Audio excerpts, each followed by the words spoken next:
organic, unpredictable, unknown, lovely, beautiful, a sense of fulfillment. This is part of the pleasures of life and not the chores of life.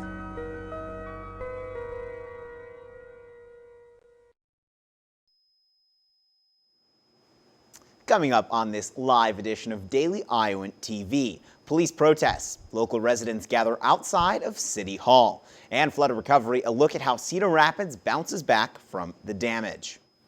Iowa volleyball, football, and new member of the Hawkeye gymnastics team is coming up around the corner. All that and more coming up. Stay with us on Daily Iowan TV.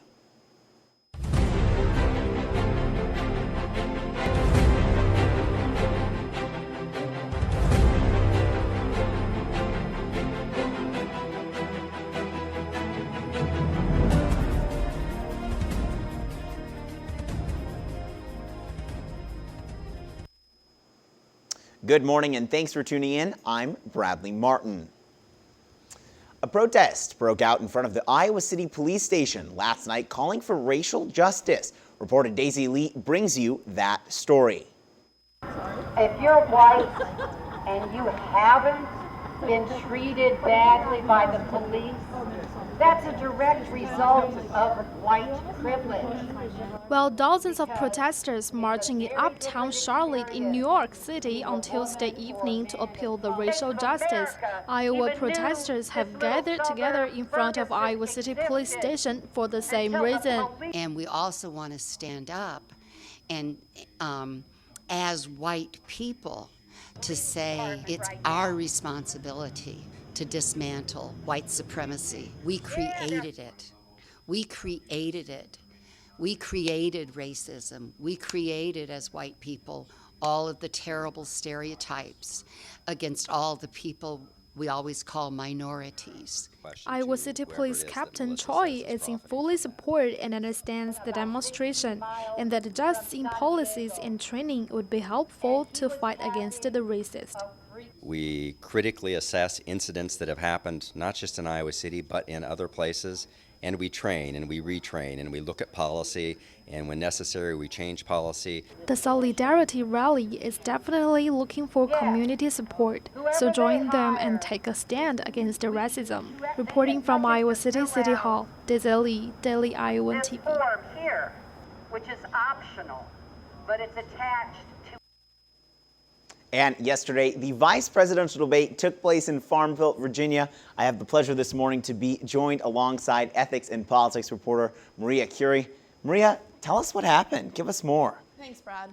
During the one and only VP debate, candidates Mike Pence and Tim Kaine covered a variety of issues, including relations with Russia and justice system reform. Republican VP candidate Mike Pence's tone on Russia contrasted to Trump's. In September, Trump said Vladimir Putin had been more of a leader than Barack Obama during last night's debate. Pence described Putin as a small and bullying leader. During the debate, Democratic VP candidate Kaine brought up Trump's statement about Putin several times and accused Trump of praising a dictator. Pence said Trump's statements were not endorsements of Russia, but recognition of a painful truth. By painful truth, Pence meant that Russia had been a better global leader than America under the Obama administration. On a different note, Pence and Kaine agreed that criminal justice reform is needed in the United States, but differed in their approach to the problem. Pence argued there is no implicit bias or institutional racism, while Kaine said there is. A CNN ORC poll based on data gathered from September 28th to October 2nd showed Clinton with a national 5-point lead. Well, thanks so much, Maria, and definitely an interesting debate last night. Moving on, with floodwaters clearing up in Cedar Rapids, Cedar Rapids is cleaning up. Daily Iowan TV Mackenzie Cooper has that story. Cedar Rapids schools and businesses are still in the process of getting everything back to normal following the flood. Businesses are opening back up, but some, especially in the Czech Village, are dealing with more challenges, but still remain positive. We'll come back and, be better, and gives us a chance to sort of rearrange things. And we're trying to look on the real positive side of it, but we couldn't have done it without the volunteers. The Cedar Rapids Community School District canceled classes all last week. Those days will be made up throughout and after the school year. Volunteers helped prepare the schools for the flood. Students and teachers came together on their days off to get their community back on its feet. Students didn't have school, and there were repeated calls for, hey, we could use some help here. You know, there's just a variety of things, and students and faculty members and others responded in amazing ways. Cedar Rapids schools and businesses are still recovering from the flood, but as the community works together, the city will soon be back to normal. Mackenzie Cooper, Daily Iowan TV. And we'll keep you updated as Cedar Rapids continues to clean that up. It certainly is starting to feel more like spring. Zhao Li, is it here to stay? Thanks, Bradley. The warm temperature will stick around for the next 2 days before a significant drop of 15 degrees on Friday. Let's first take a look at the gloomy afternoon. Temperature will be in the high 70s. Moving into the night, temperature will drop down to 60 degrees with potential thunderstorms. Tomorrow we'll continue to see the rainy weather, but with a nice 79 degrees. Now taking a look at our 6 days extended forecast. You might want to put more layers on Friday because we're expecting a low of 43 degrees with cloudy skies. Saturday, we can finally see the clear skies again with a high of 60 degrees and a low of 45. Sunday will also be clear with similar temperatures. Unfortunately, Monday will be the start of the next scattered rainy days with a high of 69 degrees. That's your weather, Iowa City. Now back to you, Bradley, at the desk. Thanks, Zhao. You all know how much I love rain. Moving on with Little Humor Ray Gun. The Des Moines-based t-shirt company is helping Cedar Rapids residents by donating proceeds of flood-related t-shirts to help pay for the cleanup and repairs of the Nubo district. Although Ray Gun is known for its Iowa-related jokes, the inspiration to create flood-themed shirts came while sandbagging. The shirts range from saying, "It is snorkeling weather in Cedar Rapids," to a shirt saying, "Peace, love, sandbagging." Ray Gun owner Mike Dapper says he's using humor in a bid to reduce the stress the flooding has caused and brought to the Cedar Rapids residents. Yesterday afternoon, the University of Iowa Faculty Council held a meeting to focus on mental health and the budgeting for the next school year. Barry Schreier, the Director for Counseling Services, spoke to Iowa and spoke to Iowa specifically being the least staffed university in the Big Ten for counselors. Other topics included helping incoming freshmen adjust and finalizing a budget before the next council meeting in November. And we have Iowa sports indeed with Zach Mackey in the sports studio. I'm excited to hear more about football. Hopefully we can start seeing some W's. Zach? That's right, Brad, a lot to get to. We clearly knew the team that Iowa was all throughout last season. Week after week, they put on performances that eventually led them to a historic 12-0 season. But as we enter week 6 of this season, it seems like nobody really knows who this Iowa football team is. But they sure want to prove this week. Taylor Brooks starts us off with our Iowa football coverage. By week 6 of college football, most teams have found their identity. But as for Iowa football, they still seem to be finding theirs. While the intensity is there in practice, as the players tell us, come game time, it just isn't there. And something is missing from this Iowa football formula. I think we've responded fairly well. We've practiced, had a good couple days of practice. Kind of just have that mentality that, you get back on the horse, get back on the saddle, and get ready to go. You can't think about the loss. The loss is too much. You just got to get over those and move on. A lot of guys have been bringing a lot of energy to practice the past 2 days, and we kind of put Northwestern behind us because at this point you can't let one loss turn into 2. Our focus is on Minnesota, and so we're going to do everything that we can this week, obviously, to go up to Minneapolis and come home with a win. We're not satisfied with the loss or anything like that, but our main focus is on to the next game, and we don't want to dwell over a loss and kind of let that set us back or anything like that. So we want to move on to the next game and keep our focus towards Minnesota. Right now we have something to prove, and last few games weren't like us, and we got to take a step forward this week.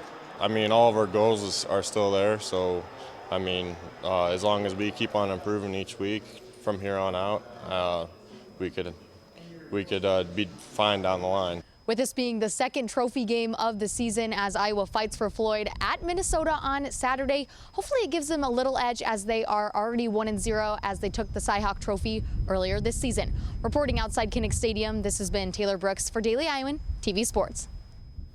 Well, the pick has gone missing inside the football facility, just like it did during the Cy-Hawk week, so hopefully that gives the team a little motivation to turn things around.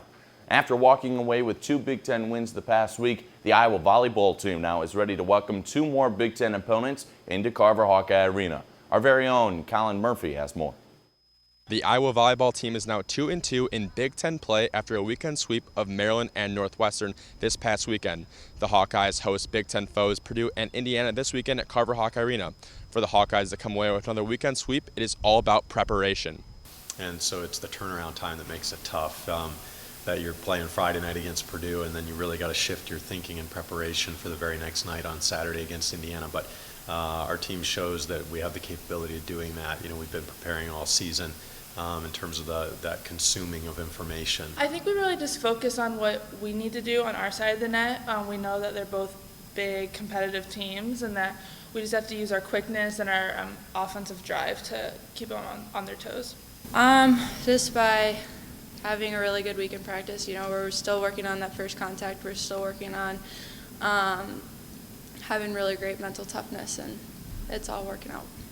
You have to have a lot of resiliency, and we work with our group on true mental toughness all the time. And that true mental toughness really comes from having a great attitude and giving your very best. And when we do that every day, then it's easier to regain your confidence and believe that you can go out and do it. Mental toughness. That is what head coach Bon Szymanski constantly refers to for his team to stay consistent in such a tough Big Ten conference. Reporting from Carver Hawkeye Arena, this has been Colin Murphy, Daily Iowan, TV Sports. The Hawkeyes are set to host Purdue Friday at 7 p.m. and then Indiana Saturday at 7 p.m. as well. We'll have a recap of both those matches on Monday's show. Earlier this week, the University of Iowa baseball team announced it will be representing Team USA at the 2017 World University Games in Taipei, Taiwan. With more than 170 countries competing in 21 sports, the World University Games are held every other year and are organized by the International University Sports Federation. It's just a great thing for not only the athletic department, the baseball program, but for the university, and once in a lifetime thing for our players. The games start August 19th and run through the 30th. After 2 years at Central Michigan, Vince Samiro was named the new assistant women's gymnastics team coach here at Iowa. Liv Colbert has more. Women's gymnastics welcomes a new addition to the team, assistant coach Vince Samiro, who came from Central Michigan to become a part of the Hawkeye family. The intensity level is a little bit different. I've had a blast working with these athletes. They're driven, they're focused, they're dedicated, they're ready and willing to put in the hard work, and so far it's shown. Although Coach Vince Samiro hasn't been here for too long, gymnasts say they feel like they've known him forever. With competition season coming right around the corner, they have no doubt that Vince Samiro will be an incredible asset to the team. He's really been helping us. Coming in, he's added to our culture. We have a very dynamic culture. We're very family oriented, and he's just added to a part of that, and it just kind of feel like nothing has happened. And he's implementing a lot of new things, a lot of new conditioning circuits and stuff that's just going to build us into a better team. Although an experienced athlete and coach, Samiro still has a lot to learn and believes he can get that coaching for the University of Iowa. I'm just trying to learn as much as I can. I think a lot of things that we're doing here is trial and error. So working with Larissa and Jennifer, finding out as much as they know. They've been doing this for 15 to 20 years. So any amount of information I can get from them, use it for myself, see what works, see what doesn't work. So ultimately I don't have specific goals right now at the moment. I'm trying to gather as much information I can to be as successful as possible. Reporting outside of the gymnastics practice facility, this has been Olivia Corbett with Daily Iowan TV Sports. That's it for sports on this Wednesday. Bradley, back over to you. Thanks, Zach, and that's all we have for you today. Be sure to check us out online always at dailyiowan.com for the latest news between now and our next show. For Daily Iowan TV, I'm Bradley Martin. We'll see you back here tomorrow morning at the same time.